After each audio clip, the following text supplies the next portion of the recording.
साई राम। जय गुरु जी, शुक्राना गुरु जी इस सेवा के लिए। कोटि रुद्र संहिता, तीसरा खंड, अध्याय 32 और 33। घूष्मा की शिव भक्ति से उसके मरे हुए पुत्र का जीवित होना, घूष्मेश्वर शिव का प्रादुर्भाव तथा उनकी महिमा का वर्णन। सूत जी कहते हैं, अब मैं घूष्मेश नामक ज्योतिर्लिंग के प्रादुर्भाव का और उसके महात्म्य का वर्णन करूंगा। मुनिवरों, ध्यान देकर सुनो। दक्षिण दिशा में एक श्रेष्ठ पर्वत है जिसका नाम देवगिरी है। वह देखने में अद्भुत तथा नित्य परम शोभा से संपन्न है। उसी के निकट कोई भारद्वाज कुल में उत्पन्न सुधर्मा नामक ब्रह्मवेत्ता ब्राह्मण रहते थे। उनकी प्रिय पत्नी का नाम सुदेहा था। वह सदा शिव धर्म के पालन में तत्पर रहती थी, घर के कामकाज में कुशल थी और सदा पति की सेवा में लगी रहती थी। द्विज श्रेष्ठ सुधर्मा भी देवताओं और अतिथियों के पूजक थे। वे वेद वर्णित मार्ग पर चलते और नित्य अग्निहोत्र किया करते थे। तीनों काल की संध्या करने से उनकी कांति सूर्य के समान उद्वीत थी। वे वेद शास्त्र के मर्मज्ञ थे और शिष्यों को पढ़ाया करते थे। धनवान होने के साथ ही बड़े दाता थे। सौजन्य आदि सद्गुणों के भाजन थे। शिव संबंधी पूजन आदि कार्य में ही सदा लगे रहते थे। वे स्वयं तो शिव भक्त थे ही, शिव भक्तों से बड़ा प्रेम रखते थे। शिव भक्तों को भी वे बहुत प्रिय थे। यह सब कुछ होने पर भी उनके पुत्र नहीं था। इससे ब्राह्मण को तो दुख नहीं होता था, परंतु उनकी पत्नी बहुत दुखी रहती थी। पड़ोसी और दूसरे लोग भी उसे ताना मारा करते थे। वह पति से बार बार पुत्र के लिए प्रार्थना करती थी। पति उसको ज्ञान उपदेश देकर समझाते थे, परंतु उसका मन नहीं मानता था। अंततोगत्व ब्राह्मण ने कुछ उपाय भी किया, परंतु वह सफल नहीं हुआ। तब ब्राह्मणी ने अत्यंत दुखी हो बहुत हट करके अपनी बहन घूष्मा से पति का दूसरा विवाह करा दिया। विवाह से पहले सुधर्मा ने उसको समझाया कि इस समय तो तुम बहन से प्यार कर रही हो, परंतु जब इसके पुत्र हो जाएगा तब इससे स्पर्धा करने लगोगी। उसने वचन दिया कि मैं बहन से कभी डाह नहीं करूंगी। विवाह हो जाने पर घूष्मा दासी की भांति बड़ी बहन की सेवा करने लगी। सुदेहा भी उसे बहुत प्यार करती रही। घूष्मा अपनी शिव भक्ता बहन की आज्ञा से नित्य 101 पार्थिव शिवलिंग बनाकर विधि पूर्वक पूजा करने लगी। पूजा करके वह निकटवर्ती तालाब में उनका विसर्जन कर देती थी। शंकर जी की कृपा से उसके एक सुंदर, सौभाग्यवान और सद्गुण संपन्न पुत्र हुआ। घूष्मा का कुछ मान बढ़ा। इससे सुदेहा के मन में डाह पैदा हो गई। समय पर उस पुत्र का विवाह हुआ। पुत्र वधू घर में आ गई। अब तो वह और भी जलने लगी। उसकी बुद्धि भ्रष्ट हो गई और एक दिन उसने रात में सोते हुए पुत्र को छुरे से उसके शरीर के टुकड़े टुकड़े करके मार डाला और कटे हुए अंगों को उसी तालाब में ले जाकर डाल दिया जहां घूष्मा प्रतिदिन पार्थिव लिंगों का विसर्जन करती थी। पुत्र के अंगों को इस तालाब में फेंककर वह लौट आई और घर में सुखपूर्वक सो गई। घूष्मा सवेरे उठकर प्रतिदिन का पूजा आदि कर्म करने लगी। श्रेष्ठ ब्राह्मण सुधर्मा स्वयं भी नित्य कर्म में लग गए। इसी समय उनकी ज्येष्ठ पत्नी सुदेहा भी उठी और बड़े आनंद से घर के कामकाज करने लगी, क्योंकि उसके हृदय में पहले जो ईर्ष्या की आग जलती थी वह अब बुझ गई थी। प्रातःकाल जब बहू ने उठकर पति की शैया को देखा तो वह खून से भीगी दिखाई दी और उस पर शरीर के कुछ टुकड़े दृष्टिगोचर हुए। इससे उसको बहुत दुख हुआ। उसने सास घूष्मा के पास जाकर निवेदन किया, उत्तम व्रत का पालन करने वाली आर्य, आपके पुत्र कहाँ गए? उनकी शैया रक्त से भीगी हुई है और उस पर शरीर के कुछ टुकड़े दिखते हैं। हाय, मैं मारी गई। किसने यह दुष्ट कर्म किया है? ऐसा कहकर वह बेटी की प्रिय पत्नी भांति भांति से करुण विलाप करती हुई रोने लगी। सुधर्मा की बड़ी पत्नी सुदेहा भी उस समय हाय मैं मारी गई ऐसा कहकर दुख में डूब गई। उसने ऊपर से तो दुख किया, किंतु मन ही मन वह हर्ष से भरी हुई थी। घूष्मा भी उस समय उस वधू के दुख को सुनकर अपने नित्य पार्थिव पूजन के व्रत से विचलित नहीं हुई। उसका मन बेटी को देखने के लिए तनिक भी उत्सुक नहीं हुआ। उसके पति की भी ऐसी ही अवस्था थी। जब तक नित्य नियम पूरा नहीं हुआ तब तक उन्हें दूसरी किसी बात की चिंता नहीं हुई।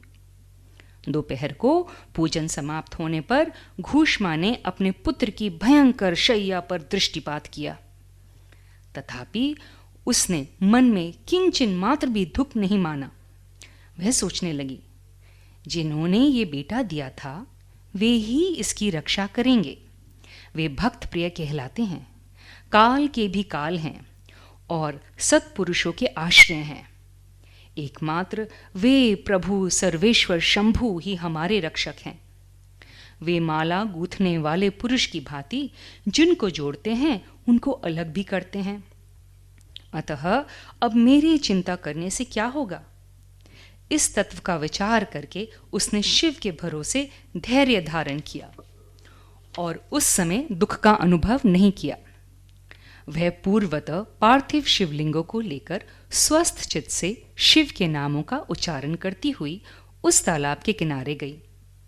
उन पार्थिव लिंगों को तालाब में डालकर जब वह लौटने लगी तो उसे अपने पुत्र उसी तालाब के किनारे खड़ा दिखाई दिया। सूत जी कहते हैं, ब्राह्मणों, उस समय वहां अपने पुत्र को जीवित देखकर उसकी माता घूष्मा को न तो हर्ष हुआ और न विषाद। वह पूर्ववत स्वस्थ बनी रही। इसी समय उस पर संतुष्ट हुए ज्योति स्वरूप महेश्वर शिव शीघ्र उसके सामने प्रकट हो गए। शिव बोले, सुमुखी, मैं तुम पर प्रसन्न हूं, वर मांगो। तेरी दुष्टा सौत ने इस बच्चे को मार डाला था, अतः मैं उसे त्रिशूल से मारूंगा। सूत जी कहते हैं, तब घूष्मा ने शिव को प्रणाम करके उस समय यह वर मांगा, नाथ, यह सुदेहा मेरी बड़ी बहन है, अतः आपको इसकी रक्षा करनी चाहिए। शिव बोले, उसने तो बड़ी भारी अपकार किया है, तू उस पर उपकार क्यों करती है। दुष्ट कर्म करने वाली सुदेहा तो मार डालने लायक ही योग्य है। घूष्मा ने कहा, देव, आपके दर्शन मात्र से पातक नहीं ठहरता। इस समय आपका दर्शन करके उसका पाप भस्म हो जाए। जो अपकार करने वालों पर भी उपकार करता है, उसके दर्शन मात्र से पाप बहुत दूर भाग जाता है। प्रभु, ये अद्भुत भगवत वाक्य मैंने सुन रखा है, इसलिए सदाशिव, जिसने ऐसा कुकर्म किया है वही करे। मैं ऐसा क्यों करूं? मुझे तो बुरा करने वाले का भी भला ही करना है। सूत जी कहते हैं, घूष्मा के ऐसे कहने पर दया सिंधु भक्त वत्सल महेश्वर और भी प्रसन्न हुए तथा इस प्रकार बोले, घूष्मे, तुम कोई और भी वर मांगो, मैं तुम्हारे लिए हित कर वर अवश्य दूंगा, क्योंकि तुम्हारी इस भक्ति से और विकार शून्य स्वभाव से मैं बहुत प्रसन्न हूं। भगवान शिव की बात सुनकर घूष्मा बोली, प्रभु, यदि आप वर देना चाहते हैं तो लोगों की रक्षा के लिए सदा यहाँ निवास कीजिए और मेरे नाम से ही आपकी ख्याति हो। तब महेश्वर शिव ने अत्यंत प्रसन्न होकर कहा, मैं तुम्हारे ही नाम से घूष्मेश्वर कहलाता हुआ सदा यहाँ निवास करूँगा और सबके लिए सुखदायक होऊंगा। मेरा शुभ ज्योतिर्लिंग घूष्मेश नाम से प्रसिद्ध हो। यह सरोवर शिवलिंगों का आलय हो जाए और इसीलिए इसकी तीनों लोकों में शिवालय नाम से प्रसिद्धि हो। यह सरोवर सदा दर्शन मात्र से संपूर्ण अभीष्टों का देने वाला हो। सुव्रते, तुम्हारे वंश में होने वाली 101 पीढ़ियों तक ऐसे ही श्रेष्ठ पुत्र उत्पन्न होंगे, इसमें संशय नहीं है। वे सब के सब सुंदरी स्त्री, उत्तम धन और पूर्ण आयु से संपन्न होंगे, चतुर और विद्वान होंगे, उदार तथा भोग और मोक्ष रूपी फल पाने के अधिकारी होंगे। 101 पीढ़ियां यो तक सभी पुत्र गुणों में बढ़े चढ़े होंगे। तुम्हारे वंश का ऐसा विस्तार बड़ा शोभादायक होगा। ऐसा कहकर भगवान शिव वहां ज्योतिर्लिंग के रूप में स्थित हो गए। उनकी घुश्मेश नाम से प्रसिद्धि हुई और उस सरोवर का नाम शिवालय हो गया। सुधर्मा, घूष्मा और सुदेहा तीनों ने आकर तत्काल ही उस शिवलिंग की 101 दक्षिणाव्रत परिक्रमा की। पूजा करके परस्पर मिलकर मन का मैल दूर करके वे सब वहां बड़े सुख का अनुभव करने लगे। पुत्र को जीवित देख सुदेहा बहुत लज्जित हुई और पति तथा घूष्मा से क्षमा प्रार्थना करके उसने अपने पाप के निवारण के लिए प्रायश्चित किया। मुनीश्वरों, इस प्रकार वह घुश्मेश्वर लिंग प्रकट हुआ।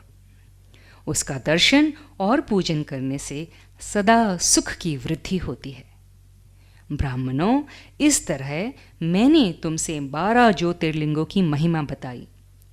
ये सभी लिंग संपूर्ण कामनाओं के पूरक तथा भोग और मोक्ष देने वाले हैं।